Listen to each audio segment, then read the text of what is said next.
Hello students and welcome back to channel Siraj Shaikh the study. आज internal reconstruction का class होगा जिसमें हम कवर करने वाले internal reconstruction with balance sheet. Start करेंगे आज का क्लास।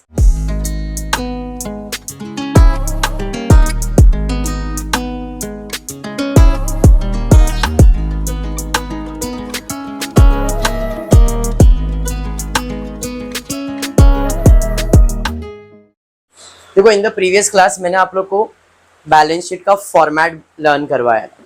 तो मैंने कहा था अभी पहले हम लोग इंटरनल और बायबैक का बैलेंस शीट बनाना सीख लेंगे and then company final account पे फिर आ जाऊंगा।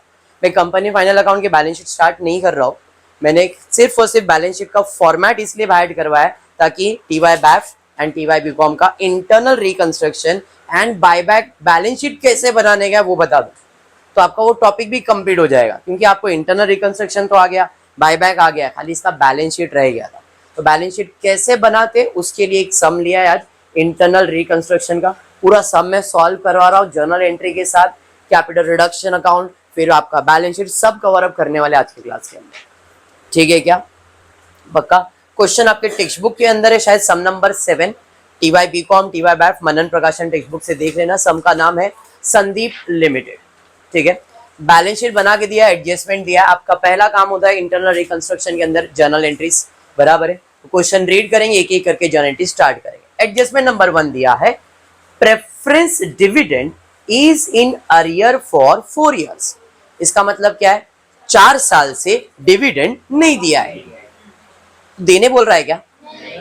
खाली वो बता रहा है 4 साल से डिविडेंड नहीं दिया है, अच्छी बात है।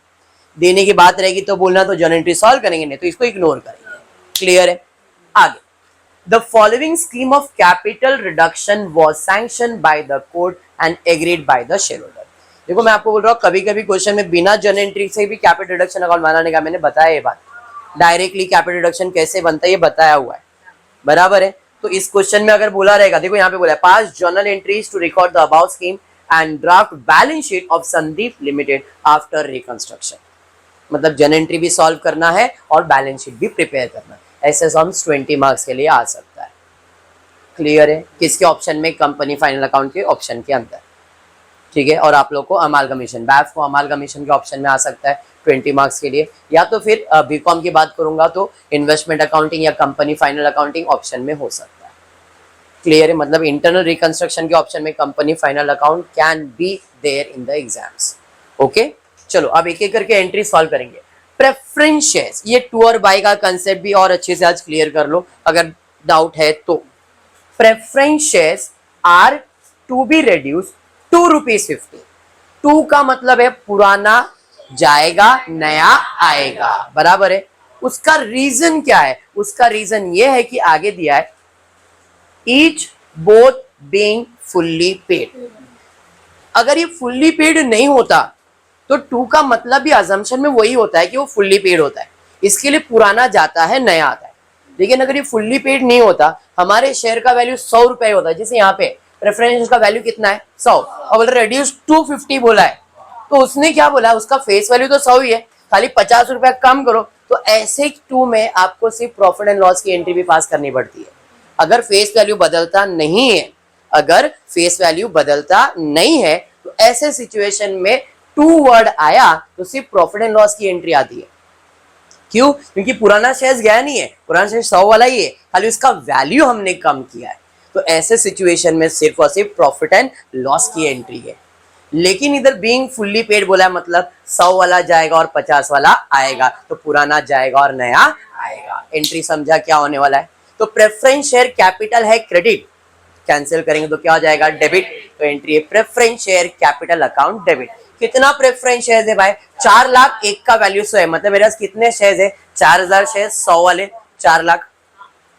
कैपिटल होता है क्रेडिट, कैंसिल करने के लिए डेबिट। अब ये गया, पुराना गया, नया कितने वाला आने वाला है? 50 वाला।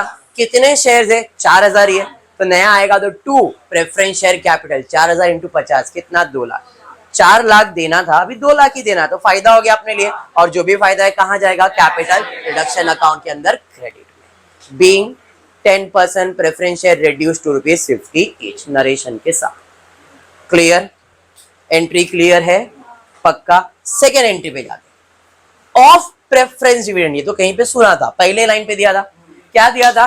4 साल से डिविडेंड पेंडिंग है of preference dividend in arrear 3/4 to be waived.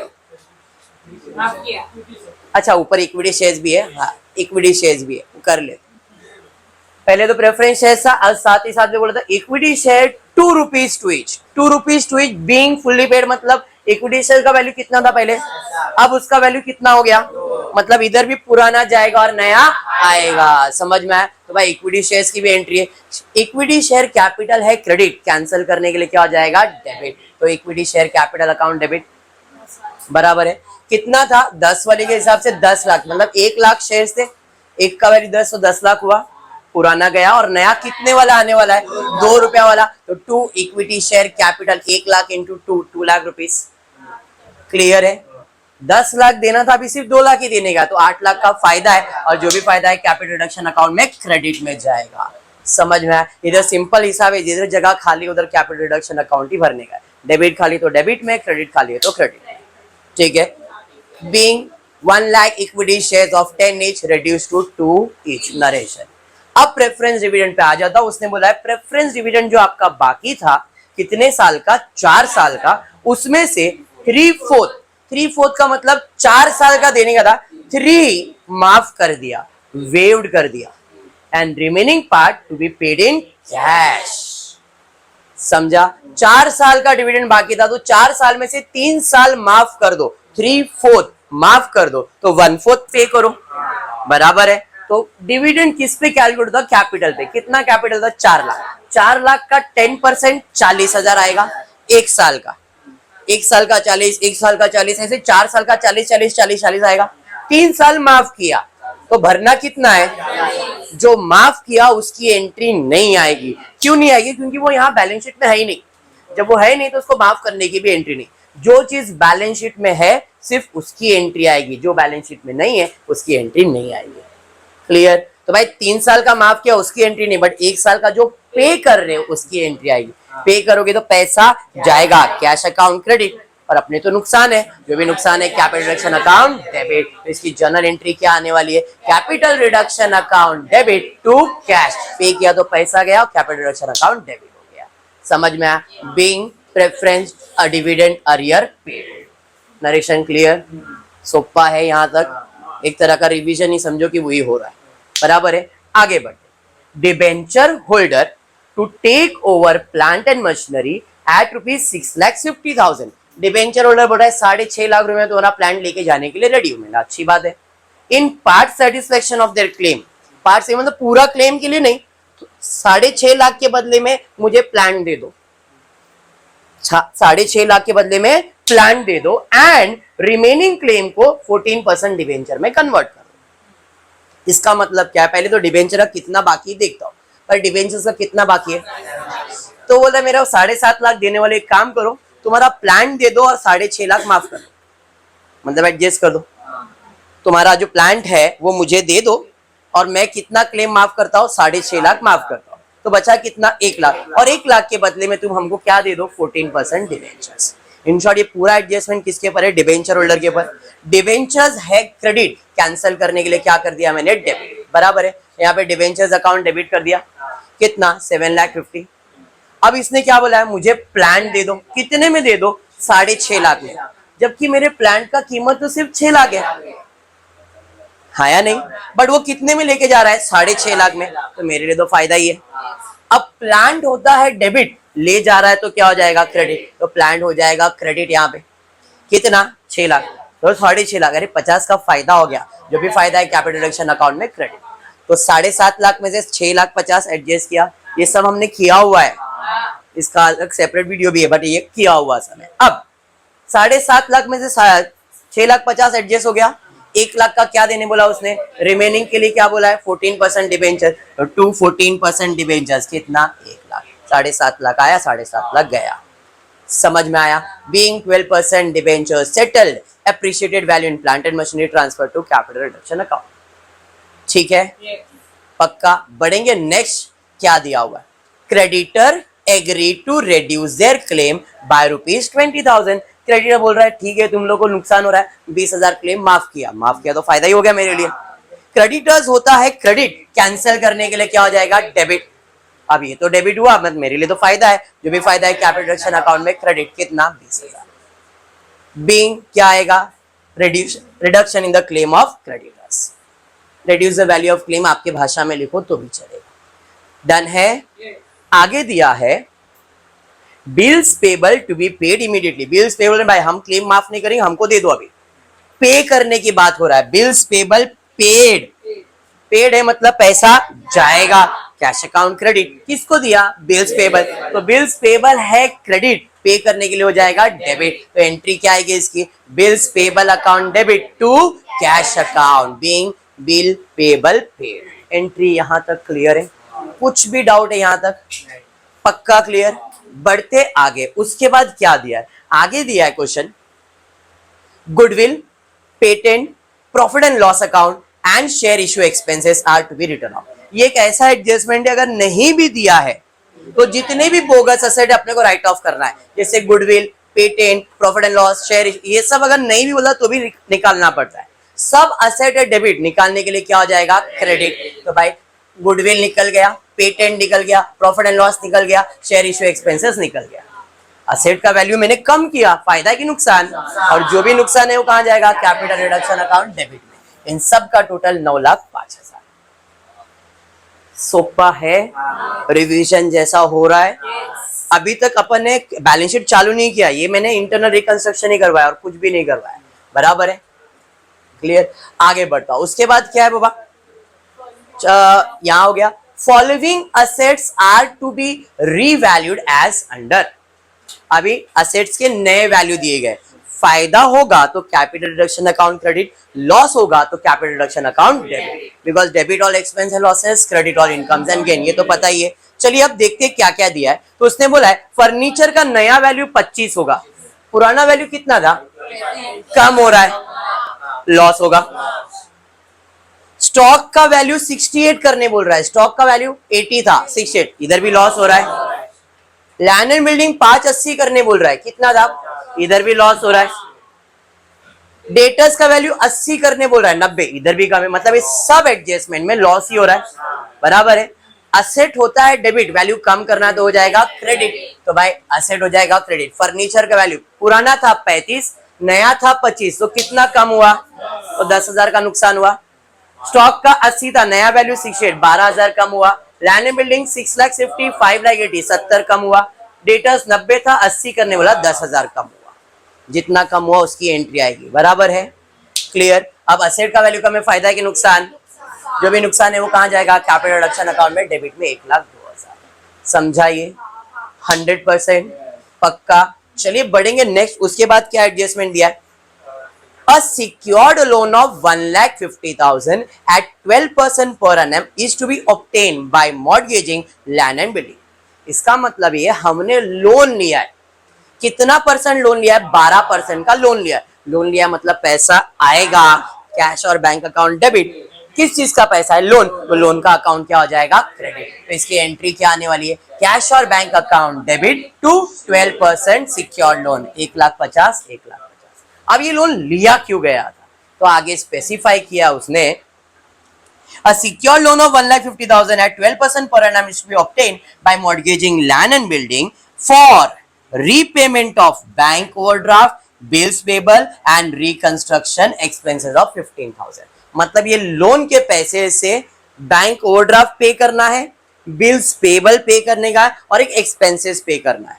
Bills payable तो मैंने पहले ही पे कर दिया है, क्योंकि मेरे पास पैसा था भी नहीं तो भी मैंने पे किया है, क्योंकि अभी हम प्रैक्टिकल तो नहीं कर रहे, हमारे पास क्वेश्चन है, तो हम क्वेश्चन के एडजस्टमेंट के हिसाब से, प्रैक्टिकल लाइफ में अगर पैसा नहीं रहता तो आप पे कर सकते थे क्या, नहीं, ये तो सीक्वेंस में गया तो अपन ने सॉल्व कर लिया है, बट पहले एंट्री ये आना चाहिए था, उसके बाद बिल्स पेबल का एडजस्टमेंट आना चाहिए था, बट एडजस्टमेंट पहले ही आ गया था, इसके लिए पहले एंट्री सॉल्व हुआ। बट अभी कुछ नहीं, पे करना है, बिल्स पेबल की एंट्री तो हो गई, बैंक ओवरड्राफ्ट पे किया है क्या, नहीं, ओवरड्राफ्ट है क्रेडिट, पे करने के लिए क्या हो जाएगा डेबिट, तो bank overdraft account debit to, पैसा जा रहा है बैंक अकाउंट कितना 50,000, 50,000। उसके अलावा 15,000 का खर्चा भी करना है, तो खर्चे में पैसा जाएगा, कैश अकाउंट क्रेडिट, और खर्चा है तो कैपिटल रिडक्शन अकाउंट डेबिट, तो इसकी एंट्री आ जाएगी cash, capital reduction account debit to cash. Clear है यहां तक, और कुछ है क्या? ये एंट्री पे फोकस मत करो, ये बाद में वापस आने वाला है।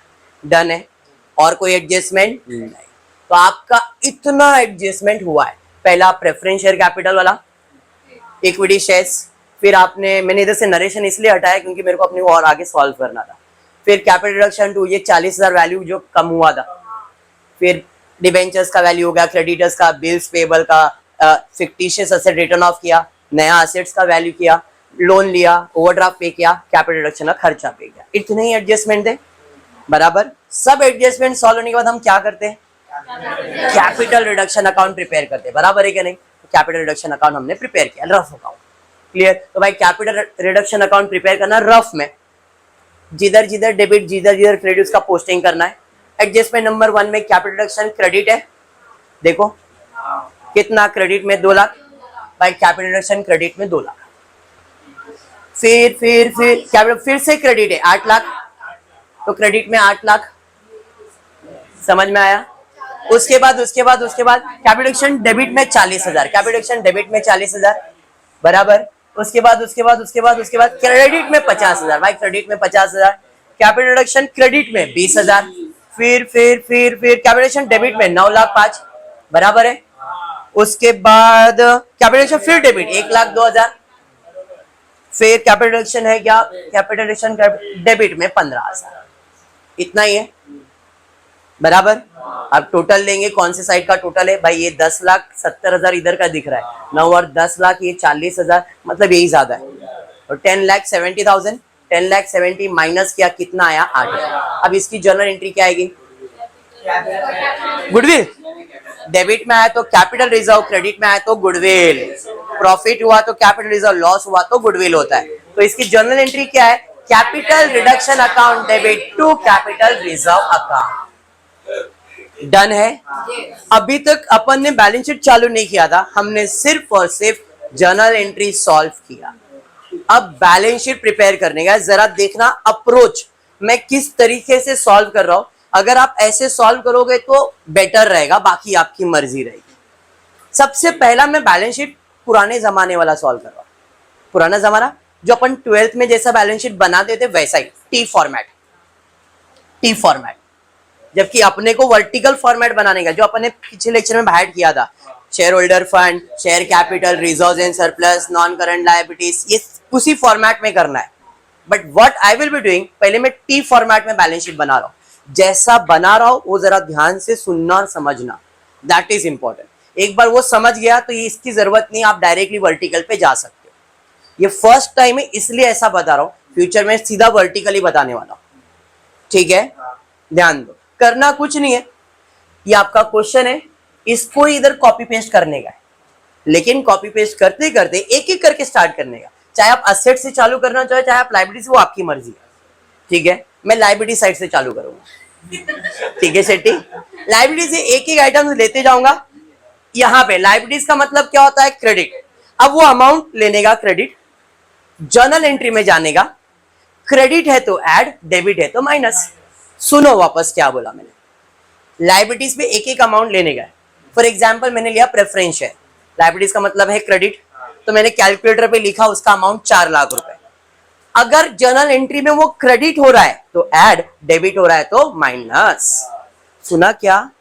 समझा क्या? क्रेडिट है तो इधर क्रेडिट होगा तो क्या आएगा? ऐड, डेबिट होगा तो क्या आएगा? माइनस, क्योंकि सिंपल रूल है, कैंसल करना है तो अपन डेबिट करते हैं, हाँ है नहीं? कैपिटल होता है क्रेडिट, कैंसिल करने के लिए डेबिट, तो डेबिट हुआ मतलब वो माइनस हो गया ना। असेट का अप्रोच उल्टा होगा, असेट होता है डेबिट, तो इधर डेबिट हुआ तो ऐड और क्रेडिट हुआ तो माइनस। समझा या नहीं? सेंटेंस समझ में आया है गावस? पक्का? एक एक करके स्टार्ट करता हूं, कैलकुलेटर हाथ में रखना। पहला है प्रेफरेंस शेयर, कितना है? 4 लाख क्रेडिट है, बराबर। 4 लाख क्रेडिट है। अब प्रेफरेंस शेयर, खाली प्रेफरेंस शेयर ढूंढने जाओ। सर 4 लाख डेबिट है, डेबिट है तो क्या करने का? माइनस। 4 लाख माइनस 4 लाख 0। फिर प्रेफरेंस शेयर आया, क्रेडिट में आया तो ऐड होगा, तो 0 plus 2 lakh. Preference share, preference share, preference share, preference share, preference share, तो क्रेडिट में बचा कितना? 2 लाख। क्रेडिट मतलब लायबिलिटीज में प्रेफरेंस शेयर। कौन सा preference share? 10% preference share of 50 rupees each, 2 lakh. समझा? क्लियर? मतलब अपना प्रेफरेंस शेयर्स तो हो गया। देखो मैंने उसको रेड मार्क ऑरेंज मार्क करके रखा है क्योंकि वो हो गया सॉल्व, बाद में कंफ्यूजन नहीं होगा इसके लिए। आगे इक्विटी शेयर्स कितना है 10 लाख, क्रेडिट है। अब इक्विटी शेयर्स पहले मैंने इधर है 10 लाख आया और गया, फिर इक्विटी शेयर वापस आया 2 lakh, equity share equity share equity share equity sorry तो 2 लाख, इक्विटी शेयर कितने वाला 2 लाख। ये मैं टी फॉर्मेट में रफ में बना रहा हूं, आपको ऐसे नहीं सॉल्व करना है, आपको वर्टिकल सॉल्व करना है। बट ये इसलिए बता रहा हूं, ये समझेगा, इसका अप्रोच समझेगा तो वर्टिकल अपने आप समझ में आ जाएगा। इक्विटी शेयर्स हो गया। उसके बाद क्या है 12% डिबेंचर। 12% डिबेंचर कितना, डिबेंचर डिबेंचर डिबेंचर डिबेंचर आया गया, डिबेंचर आया 14% 1 lakh, debenture debenture debenture debenture debenture debenture नहीं एक ही है तो भाई 14% डिबेंचर 1 लाख।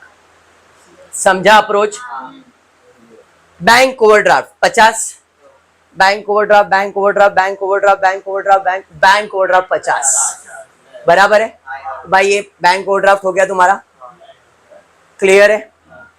अरे हाँ 50 माइनस 50 0 आएगा क्या इधर, आगे बढ़ते। उसके बाद क्रेडिटर्स बराबर है कितना है 1,40,000, क्रेडिटर्स क्रेडिटर्स क्रेडिटर्स क्रेडिटर्स इधर है डेबिट में तो क्या आएगा माइनस, 1,40,000 में माइनस किया 20 1,20, क्रेडिटर्स क्रेडिटर्स क्रेडिटर्स तो अभी कितना बच गया 1,20,000 तो भाई क्रेडिटर्स अपना बच गया 1,20,000। अरे समझा। Bills payable 35,000, bills payable bills payable bills payable 35,000 0 और बिल्स पेबल है क्या आएगा क्या, समझा। लायबिलिटीज खत्म, असेट साइड पे जाते हैं। गुडविल पेटेंट ये सब फिक्टिशियस असेट्स है तो पहले फिक्टिशियस खत्म करता हूं। Goodwill patent profit and loss share सब आया और सब गया तो नील हो गया। ये आने वाला है क्या खत्म। फिर क्या है फर्नीचर, समझा ना। फर्नीचर डेबिट है, अगर इधर डेबिट हुआ तो ऐड और क्रेडिट हुआ तो माइनस, असेट का अप्रोच उल्टा हो जाता है ना। तो फर्नीचर यहाँ पे है 35,000, furniture furniture furniture furniture furniture sir 10 नहीं है, फर्नीचर का वैल्यू 35 था, कितना कम किया है 25, तो ये 25 उसका वैल्यू बचा है तो आपको 10 माइनस करोगे तो कितना बच जाएगा यहाँ पे फर्नीचर 25,000। समझ में आया। फर्नीचर क्रेडिट कितना हुआ 35 में से 10 माइनस किया कितना बचा, समझ में आया क्या। उसके बाद प्लांट एंड मशीनरी आया 6 लाख, देखो प्लांट एंड मशीनरी इधर किधर तो गया था, यहाँ पे 6 लाख आया और गया 0 हो गया। Land and building 6.5 lakh, land and building credit में 70 तो 6,50,000 में माइनस 70 करोगे 5,80,000। क्लियर है। जो जो एंट्रीज हो रही है देखो वो सब कलर में हो रहा है, मतलब ये सब एंट्रीज हो चुका है। आगे बढ़ो। उसके बाद क्या है स्टॉक इन ट्रेड कितना है 80,000, स्टॉक इन ट्रेड यहाँ पे कहीं पे देखा है स्टॉक इन ट्रेड कितना कम करने का है, क्रेडिट मतलब माइनस होगा ना तो माइनस किया कितना बच गया स्टॉक इन ट्रेड 68,000। क्लियर। फिर उसके बाद डेटर्स 90,000, डेटर्स कहीं पे देखा है यहाँ पे कितना कम करने का 10 तो डेटर्स का वैल्यू कितना बच गया 80,000। समझा। उसके बाद बिल रिसीवेबल कोई एडजस्टमेंट है क्या बिल रिसीवेबल पे, देखो कुछ भी नहीं है जैसा है बुक वैल्यू पे लिखना पड़ेगा 15,000। Profit and loss share issue expenses हो गया डन। समझा। तो जो ये बैलेंस शीट दिया था इसके बेसिस पे मैंने एक बैलेंस शीट प्रिपेयर किया, डन है यहां तक। बट ये टैली नहीं होएगा क्योंकि अभी भी जो वाइड बाकी वो सब की एंट्रीज का पोस्टिंग तो बाकी है ना। अब पहले इसमें मैं कैपिटल रिडक्शन ले लेता हूं जो कि मैंने रफ में बनाया है, तो सारा कैपिटल को हाईलाइट कर दो बिकॉज कैपिटल रिडक्शन वापस बनने वाला नहीं है, कैपिटल रिडक्शन तो हमने बना ही दिया है। तो कैपिटल रिडक्शन सब मार्क कर दिया मैंने येलो में क्योंकि उनका पोस्टिंग नहीं होने वाला। डन पक्का। चलिए अब कैपिटल रिडक्शन पोस्ट करें। अब जो बच गया वो क्या क्या बचा है जरा देखो, cash cash cash cash secured loan and capital reserve, ये सब बचा है। कैश क्या है असेट, तो देखते कितना आया और कितना गया, गया 40 गया 35 बराबर। फिर कैश कैश कैश आया 50 1,50,000, मतलब मेरे पास 1,50,000 आया और गया कितना 75 तो बचा 75। फिर गया 50 कितना बचा 25, फिर गया 15 10,000 बचा है, मतलब बैंक अकाउंट भी अपना क्लोज, कितना बचा बैंक में? 10। बैंक क्या है? असेट। असेट साइड पे बैंक 10,000। समझा? अब क्या बच गया देखो जरा, कैपिटल रिजर्व और सिक्योर लोन। लोन लाइबिलिटीज होता है, हाँ लोन लाइबिलिटीज है, लाइबिलिटीज में लोन डाल दिया, सिक्योर लोन 1,50,000 और कैपिटल रिजर्व 80,000। समझा? टोटल करो, बैलेंस शीट टैली। समझा? बट ये टी फॉर्मेट किया मैंने, जिस वे में मैंने टी फॉर्मेट बनाया है उसी वे में आपको वर्टिकल फॉर्मेट बनाने का। तो अप्रोच क्या होगा? वैसा ही, कैपिटल से ही जाना है, जर्नल एंट्री आपके सामने रहेगा, एक एक करके ऐड और लेस करके आपको वर्टिकल फॉर्मेट प्रिपेयर करना है। वर्टिकल फॉर्मेट आपके सामने है, ये इंपॉर्टेंट है, वो इंपॉर्टेंट नहीं था। आपका वर्टिकल मैंने पूरा फॉर्मेट इधर बनाया, और ये पूरा नहीं बनाने का है, it is set to be working note, notes to account. अब नोट्स टू अकाउंट में क्या बनेगा? जिधर जिधर एडजस्टमेंट था, जैसे यहां पे आपने देखा किसके किसके ऊपर एडजस्टमेंट था? प्रेफरेंस शेयर्स के ऊपर था, इक्विटी पे था, कैपिटल रिजर्व पे नहीं कोई एडजस्टमेंट, सिक्योर्ड पे कोई एडजस्टमेंट नहीं, डिबेंचर पे एडजस्टमेंट था, क्रेडिटर्स पे था, बिल्स पेबल ओवरड्राफ्ट पे एडजस्टमेंट था क्या? नहीं। इन गुडविल पे कुछ भी नहीं, फर्नीचर पे एडजस्टमेंट था, लैंड एंड बिल्डिंग पे एडजस्टमेंट था, स्टॉक इन ट्रेड पे जिसके ऊपर एडजस्टमेंट था उसका ही नोट्स अकाउंट बनता है। क्लियर है क्या? क्लियर? हाँ, मैंने बनाया सब है क्योंकि फर्स्ट टाइम है। तो पहला शेड्यूल है share capital, reserves and surplus, long term borrowings, other long term liabilities, long term provision, short term borrowings, trade payable, ये सारे चीज मैंने बना के रखा है। बराबर है? आपको करना कुछ नहीं है। लाइबिलिटी साइड से पहला मैंने क्या देखा था? Preference share. तो प्रेफरेंस शेयर कितना था? 4 लाख। आया कितना, गया कितना, उसका हिसाब करो। बैलेंस शीट से 4 लाख था, कितना आया कितना गया, जर्नल एंट्री के हिसाब से 2 लाख, इक्विटी शेयर्स भी था 2 लाख, 4 लाख। मैं भी डायरेक्ट कर रहा हूं क्योंकि अपने पास ऑलरेडी मैंने किया था टी फॉर्मेट में। तो शेयर होल्डर फंड के अंदर शेयर कैपिटल में प्रेफरेंस शेयर्स, इक्विटी शेयर्स का अमाउंट भर दिया। समझा? उसके बाद डिबेंचर्स लिया था, डिबेंचर्स कहां जाएगा? लॉन्ग टर्म बोरोइंग्स में, कितना था? 1 लाख। फॉर्मेट के हिसाब से इक्विटी गया, सॉरी प्रेफरेंस गया, इक्विटी गया, अभी डिबेंचर्स आ गया। डिबेंचर्स बैंक ओवरड्राफ्ट आया, बैंक ओवरड्राफ्ट गया, तो आएगा क्या इधर? क्रेडिटर्स कहां जाएगा? क्रेडिटर्स जाएगा ट्रेड पेबल्स में, हेडिंग मालूम होना चाहिए। ट्रेड पेबल में क्रेडिटर्स कितना? 1,20,000। कैसे? 20 माफ किया था उसने, 1,20,000, 1,40,000 में से बिल्स पेबल आया, बिल्स पेबल गया, इनटैंजिबल असेट्स निकल गया। फर्नीचर पे एडजस्टमेंट था, 35 था, आपने 10 कम किया उसका तो 25। तो फर्नीचर कहां जाएगा? फिक्स असेट के अंदर, तो फिक्स असेट के अंदर उसको हेडिंग डाल दिया। अरे समझा? फिर प्लांट एंड मशीनरी आया और गया, लैंड एंड बिल्डिंग का नया वैल्यू दिया था, बराबर है, 70,000 कम किया, 5,80,000 टोटल ले लिया इसका।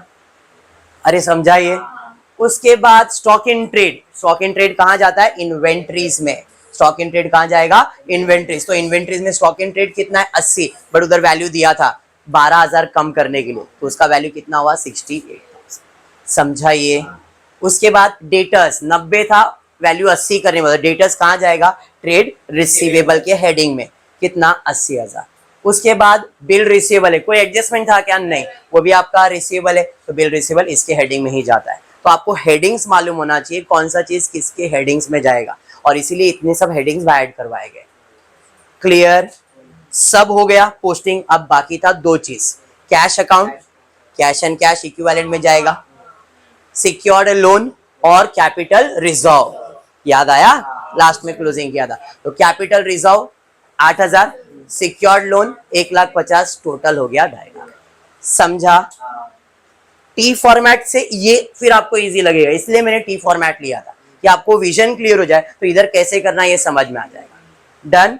ये वर्किंग बनता है, this is working notes to account. Fair में आपका ये फॉर्मेट जो कल अपन ने बाहर करवाया था, नहीं हाँ हूं करो मत, वो थोड़ी आंसर है।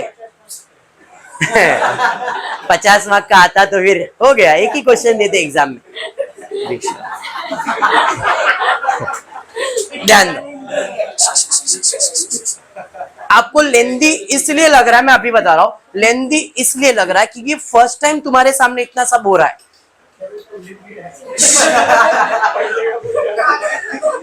नहीं, बात सही है आप लोग का, मेरे को समझ रहा है। देखो इंटरनल रिकंस्ट्रक्शन में पहले तुम लोग को बहुत एंट्रीज आ रही है, लेकिन एक बार करोगे तो तुमको समझ में आता है, फटाफट होगा। बैलेंस शीट आज मैं एक्सप्लेनेशन ज्यादा दे कि एक एक पॉइंट एक्सप्लेन कर रहा हूं, लेटर ऑन वो जो टी फॉर्मेट बना है वो बनाऊंगा ही नहीं मैं, वर्टिकल फॉर्मेट का नोट्स टू अकाउंट और उसका फॉर्मेट बनेगा। समझ में आया है?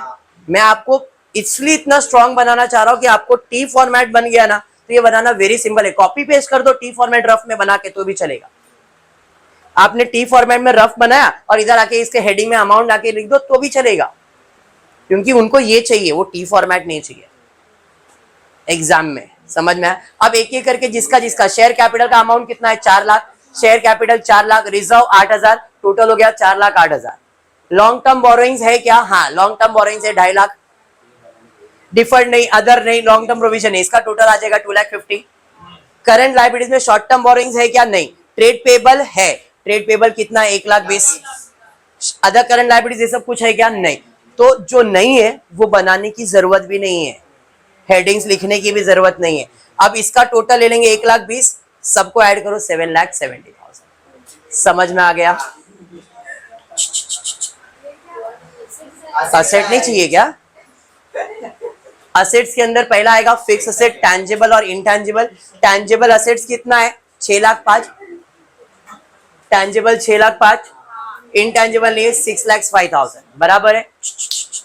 80 मार्क के लिए नहीं है बेटा, ध्यान दे। लॉन्ग करंट इन्वेस्टमेंट नहीं है, डिफर्ड नहीं है, लॉन्ग टर्म नहीं, अदर नहीं, करंट इन्वेस्टमेंट नहीं। इन्वेंट्रीज है, देख लो, इन्वेंट्रीज है 68,000, trade receivable 95,000, cash and cash equivalent 10,000।